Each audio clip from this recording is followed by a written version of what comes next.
Welcome back to day number 6 of our 30-day Q&A challenge where we're talking about all things horsemanship. My name is Colton Woods, Colton Woods Horsemanship, and our mission is to educate horses and people with a lifetime in mind. First and foremost, I gotta say thank you, and I'm so excited for every single one of you that have downloaded your ebook. I'm so excited for you to have this as a tool in your toolbox so you guys can deepen your connection, deepen your relationship with your horse, have the skills, the tools, the exercises that you need to be able to do so, and ultimately be able to develop yourselves into a leader worth following for your horses. If you're one of those people that are going, what the heck are you talking about? I don't have my ebook yet. Just put a comment down below, say I'd like to have the ebook. We'll comment directly to you, reply to you, give you that link, and you'll be squared away. But let's go ahead and jump into today's question, which comes from Hannah Terry. She's in our Colton Woods Horsemanship community group on Facebook. She says, I know you usually start horses in a halter and then a Bosal, but for horses that have only been ridden in a bit, is there any value in trying them in the Bosal, even if they are an older horse? What, if anything, would it do for an older horse, and how would I start?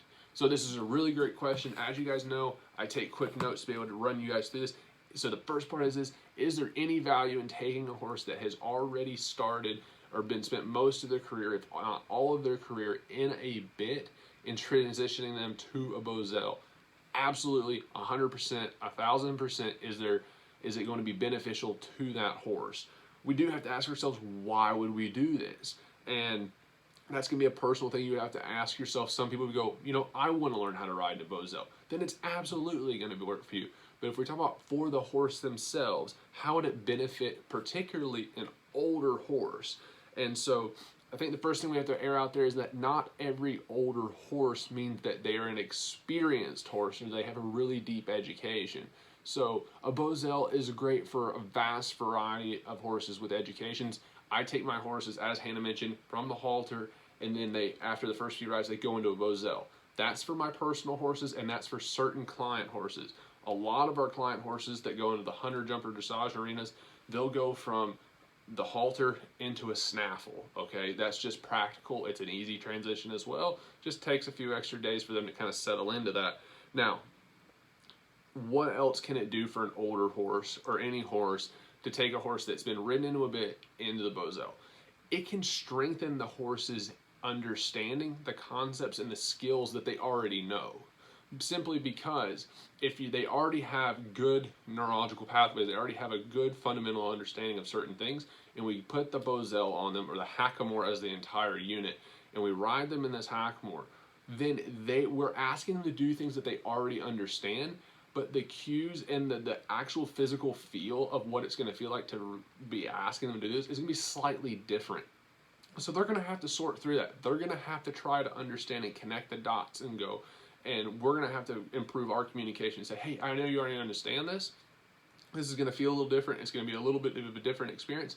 But then they're going to be able to strengthen those understandings because now they have 2 or 3 different ways that they've learned to do the same thing. So it can really, really, really benefit any horse. I mean, oftentimes even with my own horses, I tend to like to start them in a Bosal, but then at a certain point I'll put them in a snaffle and then I'll bounce back and forth. And I'll be educating them in both of those pieces of tack, really building their understanding really deep, because my whole focus is developing horses that have educations with a lifetime in mind. I want to serve them for their entire lives with these educations. And the way that I can really build true understanding and true fundamentals is by giving them very similar experiences that are just slightly different. They feel a little bit different. There's a little different question here and there, but the principles remain the same. And if I can reinforce those principles, hands down, those horses have a much, much better education. They understand how to think through situations, and they understand how to connect the dots even in moments when they don't quite understand things initially, okay? So, and the third thing that I wrote down that would be really good for an older horse that's been ridden a bit to go in a Bosal is just mix it up. Mix it up and give them something new. And that way you can have a fresh kind of feel. You can work on something that you haven't done before. Your horse can too. And it ultimately can keep things a little bit fresh. I know a lot of horses that, particularly show horses, they'll show in a certain discipline for so long, and then the owner or the trainer will decide, hey, let's switch disciplines and let's go for spend a little time doing something different. Just mix it up, give them a little fresh new look on things so things don't get so stagnant. Now, her last part of the question is, what, if anything, or excuse me, how would I start? Okay, so the last part is how would I start? And my honest answer when you're taking a horse in Bosal is really, really solid groundwork. Okay, if we have really solid groundwork, we have a horse that's in a good frame of mind, which you should have regardless. If you're going to ride him in a Bosal, you want him. If you're going to ride him in a bit, you need him in a good frame of mind as well. But also, you really want to make sure that horse is soft and responsive in the halter. And so, and that is to physical pressure. That's not doing some of the groundwork where we can work on our horse at a distance. Like when you ask them to back up off of a physical field, that they willingly back up off of a physical field, that you can start to back circles and they are able to do that, that they laterally flex and that they can maintain forward and stay soft in that halter. All of those things, because a Bosal is very similar to a halter, but is a little more structure to it. It's not quite as soft and flimsy. All right, and the Bosals that I'm talking about are rawhide or kangaroo braided, so they can be pretty soft. Some are more stiff than others, but they're Riata core. They're Riata core Bosals. So there's flex to them. They kind of have like a memory foam kind of nature to them, and as opposed to they're not steel, so they're not hard and fast, but they have some give and take to the Bosals. And so you want to make sure that those horses are in a good frame of mind, that they understand how to give to pressure, and particularly in the halter, because that will really tell you if your horse is dragging you off in the halter, you're gonna want to get that fixed first before you ever start worrying about riding the Bosal, because it's just going to get worse and worse as you get on them.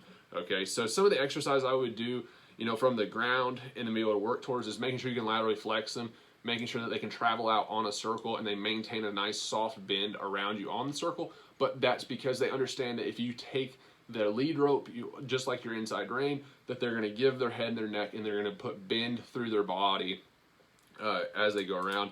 And Hannah, if you're interested in learning more about the Bosal and transitioning horses into it, then you're going to want to stay tuned, because our video library is going to launch here in about 3 to 4 weeks. We've been working on it for over a year now, and part of that is going to be we have all our foundation groundwork, we have our foundation ridden, there's going to be a Hackamore horse series in there as well, and so we're working on all of this stuff, putting all these final pieces together. And so if you're seriously interested in learning how to put a horse into the Bosal, learn the fundamentals of hand positions, what I look for, different exercises, go ahead and be sure to make sure you check that out. We're going to have that available really soon.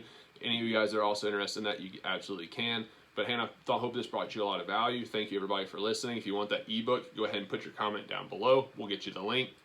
Anyway guys, we'll catch you guys tomorrow on day number 7 of our 30-day Q&A challenge.